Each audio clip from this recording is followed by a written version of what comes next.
Dave, how are you, brother? I'm doing good, man. How are you? Very well, man. Thank you so much for taking your time out of your day to come here. It means a lot to me. Absolutely, man. I think we're 3 hours back from each other, huh? Yeah, we are, and I really appreciate that. It's late where you are in Philadelphia. I'm here in LA, but you made the time to come here despite your busy schedule. Oh yeah, we'll make it happen, man. Anything for you, brother. Absolutely appreciate it. Tell me, how would you describe yourself if I were to go to high school with you?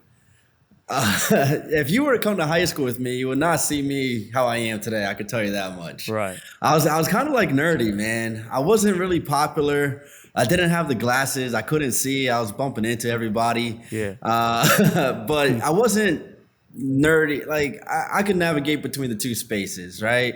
I could say hi, like say what's up to the varsity guys, and then go back to the lunch table.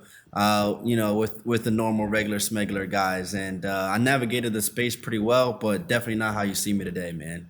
So, I see. So it was a very different person than who you were as a teenager as to now. oh yeah, definitely a Yeah. 1000%, man. Right, right, right. Okay, tell me a little bit about what you decided to do. 18-year-old Dave Diaz, graduating high school. What did you decide to do?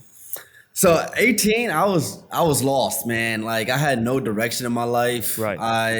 I graduated high school. I graduated on time.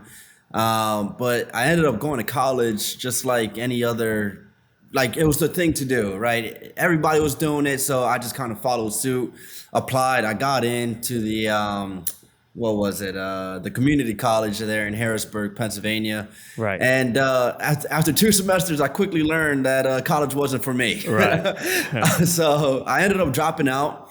My father, he was on me. He was like, "Look, son, you gotta get to work." So he was really trying to push me into getting a trades job, something along the lines of like an electrician, a plumber, something that just you know a job that everybody will always need, right? Right. So he was looking out for my long term, and I knew deep down I didn't want to do that. So I went where I was most comfortable, man. I went to the shopping mall. I went to the shopping mall, and I was walking, and I was buying some sneakers, and the lady was like, "Hey, do you want to apply for Foot Locker? We're hiring. We're looking for somebody." And I ended up getting a job at Foot Locker, and that's how the sales career started, man. It went from selling $100 sneakers to providing financing on 600, $800,000 motorhomes. Okay, So hold on. That's a crazy jump. You're talking about $100, and then we're going to almost $1 million. This is crazy. Walk me through the steps. How was yeah, it? How was it in the beginning with the Foot Locker? That job. Tell me how it went. yeah, man. So I think it was like they'll pay me $1 for every sneaker I sold. So Okay. it was Yeah. it was it was like a tiny, tiny little commission. I didn't even know what commission was, Right. and I ended up getting fired from Foot Locker, man. Actually, not many people know that I got fired from Foot Locker. Do you mind Yeah, sharing why? If it's okay with you. yeah, man. I missed my days up on the schedule, so I didn't show up to work one day. And next thing you know, I go in thinking, I'm gonna go hang out on my shift, and she fires me, bro. Wow. Yeah, man, she fired me. So I found myself needing another job, so I went right across the hall, and I ended up getting a job at Express, which is like um, a clothing store for both men and women. I think right now it's like more geared towards women, but they did sell suits back then. I don't know if they still do. So you were getting fired, and so you just went into work, and then she just. Yeah, man. So I went into work the following day, thinking everything was gravy, and then next thing you know, I got a pink slip, and I'm told I'm no longer employed at Foot Locker. Yeah. So the very same day, I go across the hall and I get a job at Express, and I ended up starting to sell $500-600 suits. And then from the suits, I ended up moving to a new location and became like a store manager, not like a like I was the step right below the store manager, so like Oh, an right, assistant manager, right. right? So I was a key holder essentially. And I did that for a few years, man, like much longer than I should have actually. And then I kind of realized like, hey, there's really no mobility here. And I went to again the shopping mall, and I went to K Jewelers, and I went from selling $500 suits to now selling 10 to 12, $15,000 diamond engagement rings. I And love the progression. I yeah. love it. Yeah. So yeah, there were steps to it, man. Right, right, Like right, this right. didn't happen, and I didn't just wake up one day and I said, "Yo, you know what? I'm gonna start providing, financing on $1 million RVs or something." I Right. definitely didn't happen like that. And then again, did that, and I looked over at my sales manager, and I asked myself, okay, if I stay in my job another 3 to 4 or 5 years, that's gonna be me. And I got really depressed, and I was like, no, and I quit the next day after that, and I ended up moving back to Pennsylvania Mhm. from New Jersey, and I needed a job, and the only place hiring in town was a car dealership. And I had a little bit of background in sales, but I never sold. Yeah, I never relied on a paycheck purely on commission. Never in my life. I didn't even know what commission really was. When he Right. was interviewing me, he said, "All right, man, I'll bring you on board, but it's all commission." During the interview process, I asked him what commission was, and he pretty much told me, "If you don't sell a car, you don't get paid." And that scared the shit out of me, but it motivated me to get better in sales. And he gave me a timeline. He said, all right, I'm gonna give you a month to sell a car. If you don't sell a month or sell a car in a month, we're gonna have to walk you out. And it took me 3 weeks, and then that third week I sold a car finally, and I got my first paycheck, and it was more than I've ever made in my life off of one car deal. And I was hooked. I read every book from there. What would you say? That's super exciting. First of all, because you see, the fruit of your labor, and you see how hard work could take you places. But what would you say is a sales book that really molded your mind into being a better salesman? That's a great question, but the best book I've ever read in my life was this book by Chris Voss called "Never Split the Difference." That book is how I almost live my life to this day. Tell me about the book. So he's this. I'm gonna sum it up as best as I can. I'm gonna butcher it a little bit. Yeah, I'm Yeah, of gonna butcher course. it a little bit, but No, no, the, yeah. he's a FBI negotiator, right? A terrorist negotiator, Hmm. and he took the tactics that he learned from negotiating with terrorists and applied it into the business space. And it's so crazy that the two worlds are very parallel to each other. And he teaches you how you can apply those tactics in your everyday life and in business. Wow, it sounds very insightful from someone, taking one completely different side of the world and applying it to another concept, and meshing it together and using it in your personal life. So that's always good, because a lot of times books we read aren't applicable, but this time it is applicable. Yeah, every time I try to read a book, man, I try to stop at after each chapter, just kind of debrief, and then I think about how I can apply what I just learned into my life. So Absolutely. I read with intention. Yeah, yeah. And honestly, I can see because I don't know if you remember, I actually nicknamed you the machine because you're just always on the go. You're always going somewhere. You're always flying to a different state. You're always working. I mean, I'm like, I don't know how he does it. He's just always working. He's always on the clock. What would you say is your biggest motivator to, because a lot of people deal with burnout. How do you not burn out when you're, going through life? Yeah, I never so I get burnt out when I start doing stuff that I don't like to do. Right? Mm-hmm. Everything I do doesn't feel like work. Right? Even what I do for a living, I travel now. I go and do acquisitions for new dealerships. That doesn't feel like work to me, right? Actually, I find peace in it. All the stuff that I do outside of work, that doesn't feel like work. The stuff that I do with the community I'm a part of called the Standard, that stuff doesn't feel like work. So once I start feeling burnt out, it means that I'm doing something that I'm not truly passionate about, and then I just delegate that task out to somebody else, and then I get right back to doing the bigger picture stuff, which I like to do. Yeah. And it seems like you've, structured your life as to you could delegate other tasks to other people. And it's very important to structure your life that way so you can really do what fuels you up. Yeah, and then whenever I do, whenever, because my life, like you mentioned, man, I'm always on go. I'm always doing something. There's, organization is not my strongest, skill set in the world, but that's why I delegated out to somebody. But I do delegation with intention. If I feel that this is going to make the person's life more difficult, or if, from my point of view, if it feels like I'm giving more work to somebody else, I don't do it, right? Like it doesn't make sense for me to delegate it to that specific person. So anytime I do delegation with anybody, I make sure that it fits their skill set and it almost doesn't feel like work to them, and it's almost uplifting their life as Yeah. it's uplifting mine. So Right. Absolutely. And I want to backtrack a little bit because you mentioned you're part of a group called The Standard. Tell me more about that. yeah, that group, man, I joined it almost a year and a half ago. It's a private community of guys. All we do is we demand excellence of each other. We put on high level, not performances, seminars, both in person and online. But our main focus is with assisting one another to continue and to promote growth within the community. And it's been very successful for me. It's been very successful for a lot of people in the community, and it's something I'm pretty passionate about. Absolutely, and that's actually how me and you met, and we're able to build each other up every day. Yeah. Whether it's like we get on the phone, it's a text here or there.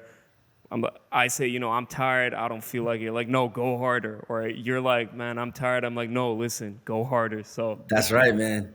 That's how we're here today, yeah, actually, absolutely, absolutely, because of those calls. absolutely. We talked almost every day for 3 to 4 months, man. I love that. Yeah, yeah. So, and part of the issue is, at least what I've observed with guys is, and a lot of these sentiments are echoed by the co-creator Joe Hines and Hafiz Boku. I hope I didn't mispronounce that, but part of the issue with a lot of men have is they rather be lone wolves. They kind of want to take on everything themselves. They want to have that, like, and I understand it's a little bit of the ego and like, I could do everything myself. I don't need anybody's help. And okay, you could go through life living that way, but honestly, you're not going to get very far because, like, for example, I personally don't have sales skills, or, it's not as good as yours. But if I connect with you and you have sales skills, well, then I'm already at a different level because I'm talking to someone that's had those skills for many, many years and has succeeded very well. No, that's right, man. Yeah. Sorry, I didn't mean to cut you off there. No, go ahead. That's all I Yeah, want to say. that's exactly it, man. It's about turning decades into days, right? Anything that I could do to, grow your life faster in a certain area, you can go and read the books and try to do it all your own, right? Or you can tap in with the community, say, hey, look, I got this that I need help in, or in this area I'm struggling in. Who can I tap into? Who's that person that's going to take these decades of years or decades of time, and how can I condense it and get the results in days, essentially? Yeah. So I love that, man. And to your point, I had that philosophy, right? I always had the idea, I'm going to be self-made. There's no such thing as self-made, Right. There's no such thing. And if I'm not going to be self-made, I want to be standard-made. I love that. You got to quote that. Say it one more time. At the end of the day, I don't want to be at the end of the day, I don't want to be self-made. I want to be standard-made. There we go. Yeah, absolutely. So, Dave, one thing that I've noticed about you, and I'm actually really impressed by it, is your attention to detail, especially in event planning. I've seen you plan events, and you do it so flawlessly. Tell me more about this event planning and how you put things together and how you make sense of all of it. Man, I really appreciate the compliment because behind the scenes is definitely not flawless, right? There's whiteboarding sessions that will keep me up until 4 a.m.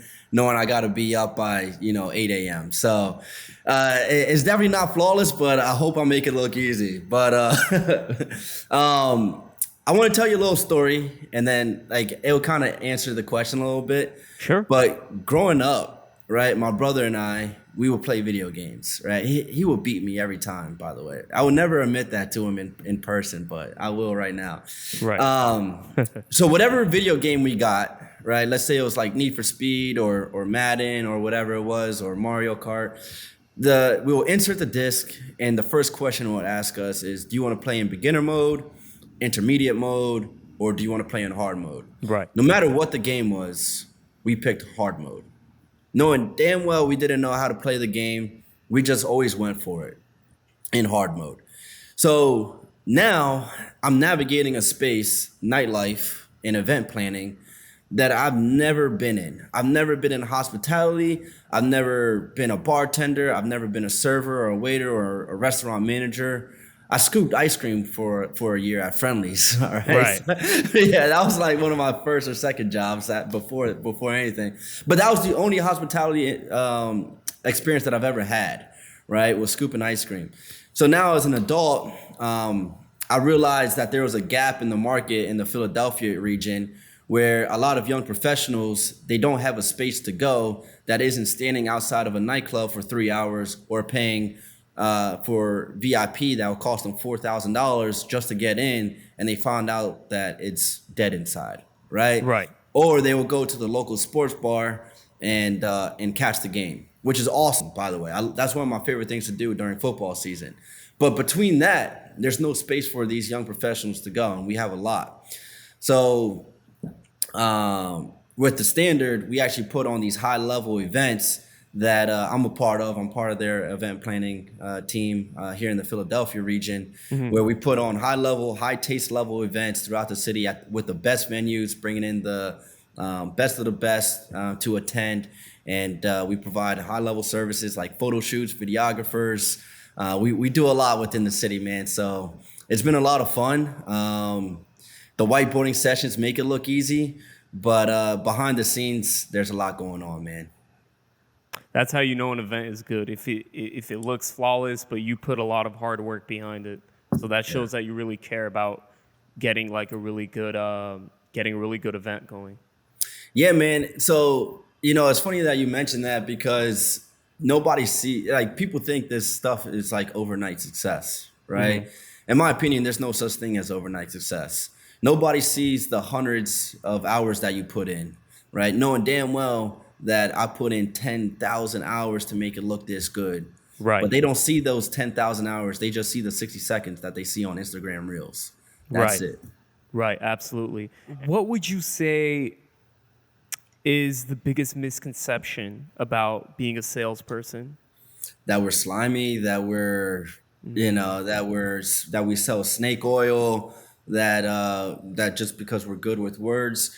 Once you get good at dealing with rejection, I always tell people to represent a product that you actually believe in, right? Because if you feel like you're selling snake oil, right, then you are selling snake oil, right? And then what are you doing? You're doing a disservice to your client.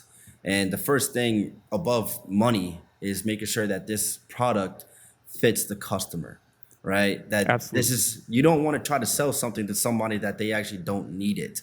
That's a little unethical. That's not doing benefit for your future clientele, right? Because the name of the game is to have a reputation in this game. And if you can maintain your reputation as somebody who's ethical, who does good business practices, who actually believes in what they're saying, then you're on the right path, right? But if you feel like you're selling snake oil, then you are selling snake oil, and then you need to get out of that product and go into something else. Absolutely. History has shown people that have been unethical in business. I mean, look, you could cover it up, but at the end it will come out. It kind of reminds me, this isn't sales related, but if you remember the big Enron situation over a decade ago, which that just blew up in everybody's faces and it was horrible. So absolutely, being ethical is a big part of it, because I would love to, do business with you. I'd love to have you sell something to me because I know you. I know you're ethical. I know you're not going to be slimy. But if I didn't know you, then I would be a little bit more apprehensive because I don't know what your motives are. Right. So I get it, man.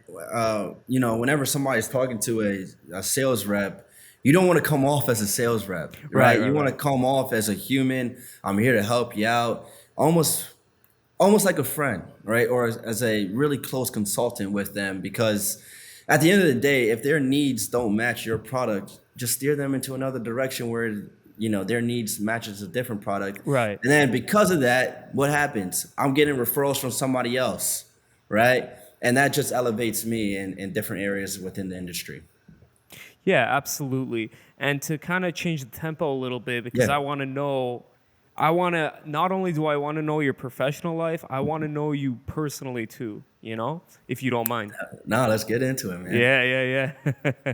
Because I got a lot to learn from you. I'll tell you that. Yeah. Uh, do you think a work-life balance is possible? And what I mean by that, can you balance your relationships, be it with your family, significant other, and can you balance a high-pressure job, which I know you have, and you work very long hours, and you're always on the go? Can you really balance this out, or is it kind of not possible? What's your take on that? It's definitely possible. All Uh huh. right. I made a lot of mistakes when it came to this. A lot of relationships that I've had with previous like dating relationships, and then actually like my best friend. Still to this day, he's my best friend. We're just not as close now because of the amount of time. I couldn't When I was coming up. I couldn't time management. I didn't have good time management Right. skills, and I've always had bad time management skills, and it was something that I never fixed in my life, and still to this day I struggle with time management. Um, it's definitely possible. You just have to have that side of your life intact, right? The relationships I lost, I really, really regret. And I'm still trying to hold on to the relationships that I didn't lose completely, and trying to rekindle those relationships. But after years of just constantly grinding, it's a difficult task to get back to that spot where you once were. It's definitely possible. I failed in that part of my life, essentially. Yeah, I understand, and I really appreciate the authentic answer. And I understand that you're saying you failed, but the thing is that through your failure, you're gonna grow and you're just gonna become a better person. Yeah, every time, like now, I don't make those mistakes, Hmm. right? With the new people that I have in my life, the people that were there from the beginning with me, those are the relationships that just man, it bothers me. Like if I can go back and celebrate, the birth of my best friend's daughter, I would. Hmm. I think I was just buried in work and I was too distracted. I missed his birthday. I missed multiple birthdays. I wasn't there like I was in the past, and Hmm. I got overwhelmed with the work. And what happened was I buried myself. Right. And Hmm. anytime had problems, I didn't deal with them, and it became a point where I buried myself so deep. There was no way for me to get out, and I had to seek not mentorship, but I had to seek a community where I can get dug out essentially, and the standard is what did that for me. So, do you think the standard was there for you in a really hard time? I found the standard in a really hard time in my life. Yeah, Yeah, absolutely, yeah, absolutely. That's actually, just personally, I think that's what made our friendship, us have a better friendship, actually. yeah. It Because definitely when you're prospered going through a because of hard that. time, sorry. It definitely prospered because of that. The Yeah, relationship that we have. absolutely. Absolutely. It kind of goes back to the sentiment that I was talking about earlier. Me and you were talking about earlier is that, as men, we just think that we could just take care of everything. And that's just not realistic because when you were in your time of need, you relied on other guys. And that's great because Yeah. that accelerated your healing process to, move forward with your life. But imagine if it was just you. You still would have healed, I'm sure, but it would have taken a lot more time. So it's just Yeah. something really to consider. And the people that are around you really form the way you think. the way you see the world, the type of relationships that you get in, all of those things. Yeah, definitely, man. It kind of goes back to that famous saying, right? You surround yourself by 6 winners. Who's going to be the seventh? You are, right? Oh, I've never heard of that. Yeah, yeah, I've yeah. heard of you're the accumulation of the 5 people you spend your time with, but no, I Yeah. actually, no, I've never heard of that one. I think I just might have played on the words a little bit, man. I made it my own, but yeah, man. Like if you hang around, 7 losers, who's going to be the eighth? You are. Right. Yeah, So it's absolutely. about surrounding yourself with people that you emulate and you want to be around, and you see yourself becoming, and you become the average of that. So I'm very intentional with that in my life currently. Absolutely. And I know that you travel a lot. A lot of people, travel for work. Me personally, I haven't been in a position where I've had to travel a lot for my work. Everything has been for it's been in LA for me. But for people that travel a lot, what would you say is the hardest thing you deal with traveling a lot back and forth to work? Because I have so many friends that travel all over the States for work, and it's definitely not easy. And honestly, I look at it like I look at you and I'm like, I don't know how he does it because I can't stand being on a plane. I can't stand being in a car for too long. That's just me personally. But tell me about like a little bit of some of the struggles you've had with traveling all over the place with work and how you overcame those struggles. Yeah. Before I answer that question, I'll give you a little tip. Pack Sure. light. Pack light and download YouTube Premium. Right? Okay. That's the only way I can. Right. If I don't have YouTube Premium, I'm done for, man. Right. But to answer the real question, dealing with the struggles that it's on paper, it looks like it's fun, right? It looks like, oh man, you're traveling, you're going here, you're going there, you're doing this, you're doing that. It gets old and it gets old fast, right? So it's not all what it's hyped out to be. Luckily for me, I'm single, right? I don't have children. I don't have any pets. I don't have anybody to care for.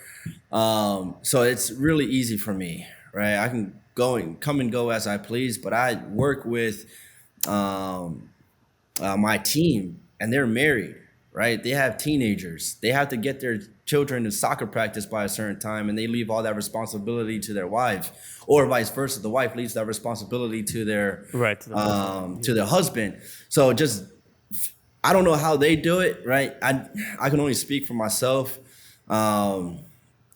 It's not too difficult for me because I'm by myself every day. But with dating again, we live in a very fast world, and people tend to, with the amount of options out there in the world, it's very easy for you to be, a swipe right today and a swipe left tomorrow. So Right. Right. it's just the pace of the game these days. Yeah, yeah. And you could say fortunately or unfortunately. Fortunately, you have a lot of options. Unfortunately, usually what I've seen is that when people have too many options to pick from, men and women, they get mad at. I don't know if mad is the right word, but that's the word I'm going to use. They get frustrated with all the options they have, and they end up really picking nothing. Yeah, you pick nothing, right? Right. The longer it takes you to decide on something, the less likely you are going to do it, Exactly. That's why when right? you see a lot of these businesses, they don't like when they, for example, you go to certain restaurants or fast food joints, you don't have 30 options. At least when they start out, you have like 2, 3 options, pick this or that, and that's it. That's it, Yeah. man. You get analysis paralysis when you have too many options, and exactly to what your point, man. If you have too many options, you never end up picking anything, right? And Yeah. then you fast forward, you could continue down that cycle, for 3, 4, 5 years. That's 3, 4, 5 years of your life gone. Before you know it, you're 37, you're by yourself, and you don't have any children. That scares the shit out of me. But excuse me for cursing. That No, it's scares the okay. heck out of me. Um, and that side of things, and just dating again. It's an interesting world to navigate through, but there's somebody out there for somebody. So, Yeah, absolutely. Absolutely. you know. Right. I see. Would you say that would you say that success in whatever it is you're trying to get to in life for you is professional success and you have achieved that, would you say professional success is more important or is personal relationships more important? Personal relationships, 10 out of 10 times, man. Right? The money comes and goes. You can make money any. There's so many different ways to make money these days. You know, you could do it on the internet. You could do it on a Zoom call. There's 100 different ways to make money, but there's only one Right. way to build a relationship, right? And that's with truly spending time and getting to know somebody.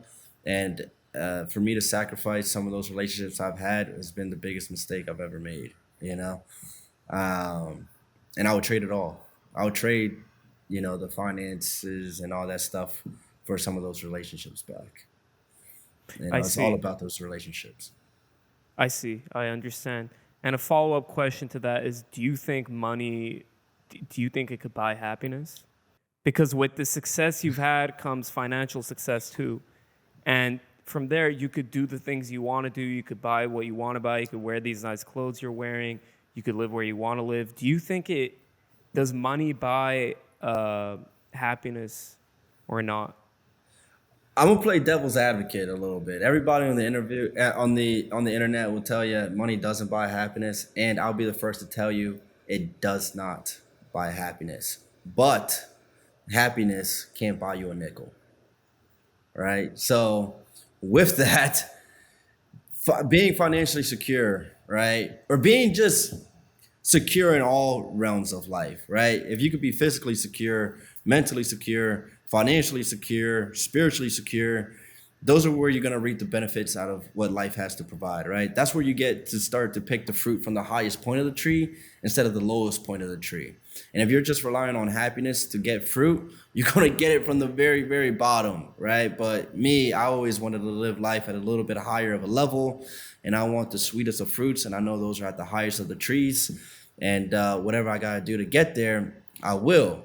Um, with that said, the finances, it definitely doesn't provide happiness. It's everything that the other areas of life that finances make a little bit easier. That is what provides happiness. Yeah. Yeah. So does money buy happiness? I say money does not buy happiness, but being financially secure and being financially secure opens up the doors for other areas of your life to be secured in. That's where happiness comes from.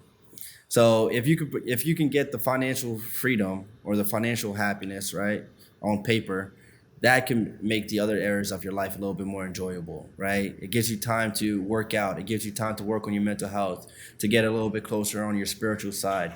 And those few things, that's what truly makes life happy. Yeah, absolutely. And I would actually agree with you on the point that personal relationships are very important because me too. Like I work a lot myself, but I would be, lying to you if I don't ever sit there and think, wow, like it would be nice to have, someone along with along the ride of life with me.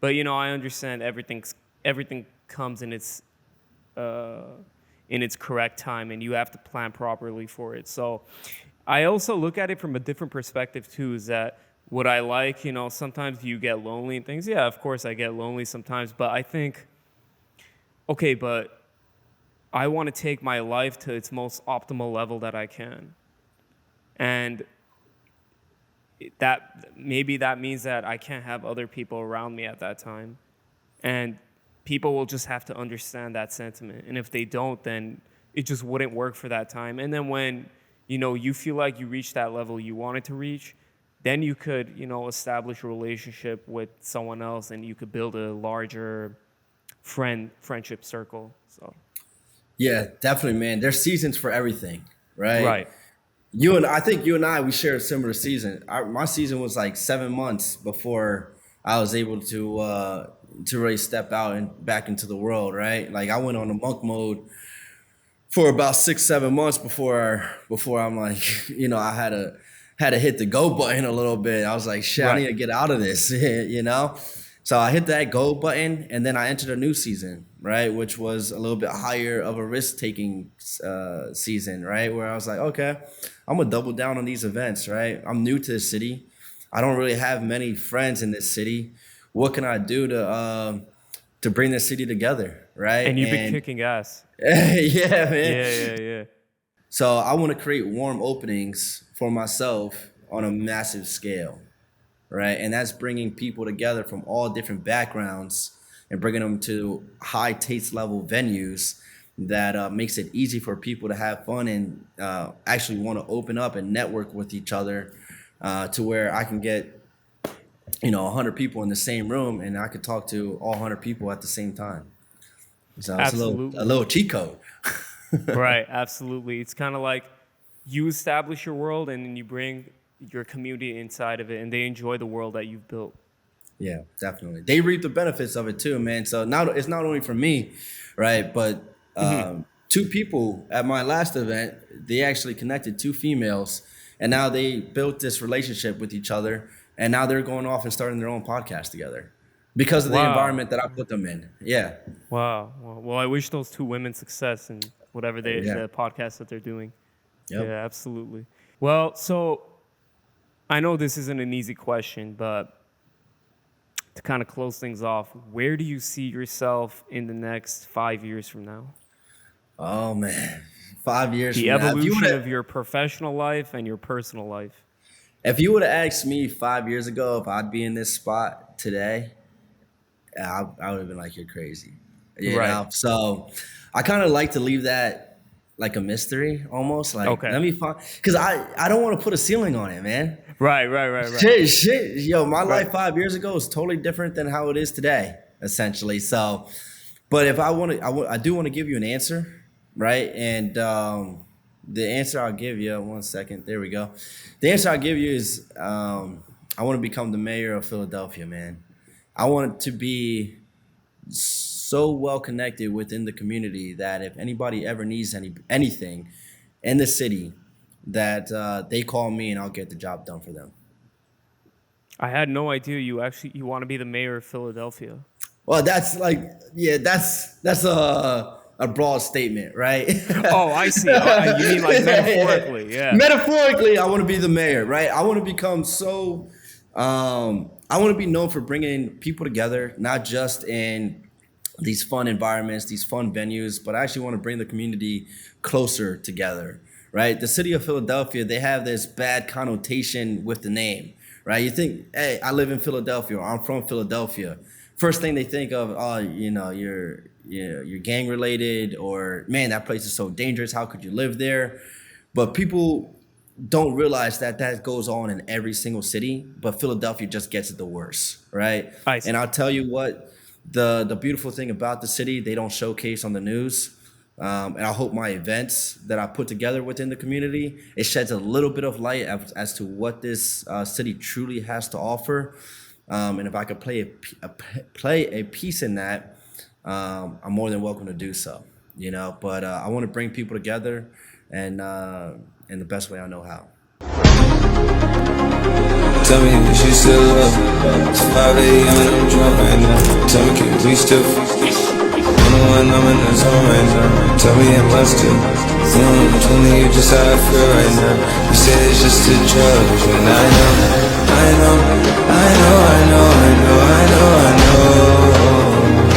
I lied to you